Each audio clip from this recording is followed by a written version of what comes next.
नमस्कार मु विमला बल्लाई आपण मानंकु दीपुर दीपावली चैनल को स्वागत। समस्त को बड़दिनर हार्दिक शुभेच्छा और शुभकामना जनाई एक क्षुद्र कविता शुणा जाऊँगी।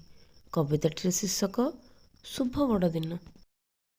शुभ अवसरे डिसेम्बर 25 रे शुभ बड़दिन आसी। प्रभु जीशुंकर जन्मदिन परा सारा विश्व बड़दिन रूपे पालुछि। प्रतिटी मनरे खुशीर जुआर शांता उपहार नहीं आसी। आनंद उत्साहे धरणी कंपुछि। चर्च मान आजी रंगीन आलोके हसुछि। भिन्नता मध्यरे एकता दर्शाई भारत वर्ष भी पालुछि।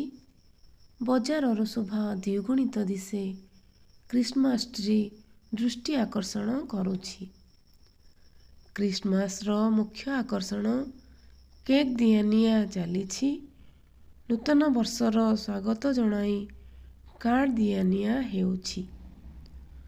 बड़ दिन छुट्टी पिलांकर खुशी भोजीर आसर जमुछि। नूतन वर्ष को स्वागत जनाई मेला महोत्सव चली। क्रोध हिंसा द्वेष भावना को भूली सुख शांतिर संदेश देवा। भूली जीवा पर आपणार भाव हृदय एकता भाव आनिबा। धन्यवाद। आपण मानक जदि कविताटी भल लागुथाय तेबे भिडियोटी को लाइक कमेंट करने को भूलिबे नहीं। चैनल रे नुआ थिले सब्सक्राइब कर दियंतु।